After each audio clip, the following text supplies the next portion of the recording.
ശ്രീ മൈത്രൻ, ഇവിടെ ഈ പറയുന്ന വസുദേവ കുടുംബകം അല്ലെന്നുണ്ടെങ്കിൽ അതിർത്തികളില്ലാത്ത വിശാലമായ ദേശം, അല്ലെങ്കിൽ രാഷ്ട്രത്തിന്റെ പേരുകളൊന്നും ഇല്ലാത്ത വിശാലമായ ദേശം എന്നൊക്കെ നമുക്ക് പറയാം. അത് നടപ്പാകൽ താങ്കൾക്ക് അറിയാം. ഉട്ടോപ്യൻ സ്വപ്നമാണ്, താങ്കൾക്കും അറിയാം. എന്ത് ഉട്ടോപ്യൻ? ചുമ്മാ അസംബന്ധം എന്നോട്. ഞാൻ പറയുന്ന അതിർത്തികൾ, ഈ നാട്ടിനകത്ത് രാജാവ് ഉണ്ടായിരുന്നല്ലേ? തിരുവിതാംകൂറും കൊച്ചിയും തമ്മിൽ യുദ്ധം ചെയ്തിട്ടുണ്ട്. ഉണ്ട്. ഇപ്പൊ ഉണ്ടോ? ഇല്ല, ഇപ്പൊ ഇല്ല. അതുകൊണ്ട് അപ്പൊ ആ അതിർത്തി എവിടെ പോയി? മൈസൂർ ടിപ്പു സുൽത്താനും കേരളവും തമ്മിൽ യുദ്ധം ചെയ്തിട്ടുണ്ട്. ഇപ്പൊ യുദ്ധം ഉണ്ടോ? ഇപ്പൊ ഇല്ല. ഇപ്പൊ ഇതുമില്ല.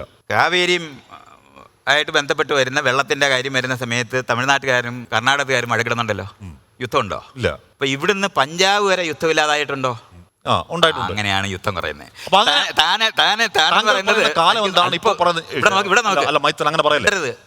എന്നോട് ഇയാൾ ചോദിച്ചു, ഇയാൾ പറഞ്ഞു കഴിഞ്ഞാണ് മിണ്ടരുത്. ഇവിടെ നിന്ന് പഞ്ചാബ് വരെ യാത്ര ചെയ്യുന്ന സമയത്ത് 1000 യുദ്ധം ചെയ്യേണ്ടിയിരുന്ന ഒരു ലോകമായിരുന്നത്. ആ സ്ഥലത്ത് നിന്ന് ആ യുദ്ധങ്ങൾ ഒഴിവായിപ്പോയി. 1-ാം ലോകമഹായുദ്ധവും 2-ാം ലോകമഹായുദ്ധവും ട്രെഞ്ച് വാർഫെയർ നടത്തിയ സ്ഥലമാണ് ആ യൂറോപ്യൻ യൂണിയൻ എന്ന് പറയുന്നത്. ആ എന്ന് പറഞ്ഞാൽ ഫ്രഞ്ചുകാരും ജർമ്മൻകാരും ഇന്ന് അവിടെ ചെങ്കൻ വിസയിൽ 28 രാജ്യത്തിനകത്ത് നടന്നു പോവാം.